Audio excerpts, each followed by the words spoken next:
आजकाल दर 30 मुलांमध्ये एका मुलाला ऑटिझमचा त्रास आहे. आज आपण ऑटिझमच्या वाढत्या प्रमाणामागील कारणे जाणून घेऊयात. सगळ्यात महत्त्वाचं कारण आहे मुलांचा वाढता टीव्ही आणि मोबाईलचा वापर. आजकाल लहान मुलांमध्ये खेळण्याऐवजी किंवा मैदानी खेळ खेळण्याऐवजी तासनतास मोबाईलवर कार्टून बघत राहतात. यामुळे त्यांचा जगाशी संपर्क तुटतो. त्यामुळे त्यांना ऑटिझमची लक्षणं येण्याची जास्त शक्यता आहे. ही मुलं तासनतास कार्टून बघत असल्यामुळे माणसांकडून भाषा शिकण्याऐवजी कधी ही कार्टूनची भाषा शिकतात, त्यांच्यासारखे बोलायला लागतात, त्यांच्यासारखे वागायलाही लागतात. दुसरं महत्त्वाचं कारण म्हणजे वाढतं प्रदूषण. आजकाल हवा आणि पाण्याचं प्रदूषण खूप वाढलेलं आहे. तसेच शेतीमध्ये पेस्टिसाइडचा वापरही वाढला आहे. त्यामुळे नकळत श्वासामध्ये किंवा आपल्या खाण्यामध्ये केमिकल्स जात आहेत. तसेच आजकाल जंक फूड किंवा फास्ट फूड खाण्याचं प्रमाणही वाढलेलं आहे. यामध्ये भरपूर प्रिझर्वेटिव्ह असतात किंवा कधी कलरिंग एजंट्स असतात. या केमिकल्सचा हळूहळू आपल्या गुणसूत्रांवर परिणाम होत आहे.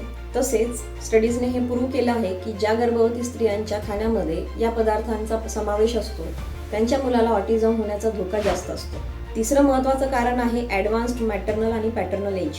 म्हणजे आजकाल बऱ्याच लोकांना 30 नंतर मुलं होतात. अशा मुलांमध्ये काही गुणसूत्रांचे दोष होऊन त्यांना ऑटिझम होण्याचा धोका जास्त असतो. चौथं महत्त्वाचं कारण आहे बदलती लाईफस्टाईल. आधीच्या काळामध्ये जॉईंट फॅमिलीचं प्रमाण जास्त होतं. त्यामुळे मुलांना काका काकू, त्यांची मुलं यांचा सहवास लाभायचा. आजकाल न्यूक्लिअर फॅमिलीचं प्रमाण वाढल्यामुळे दिवसभर घरात आई आणि बाळ असतं.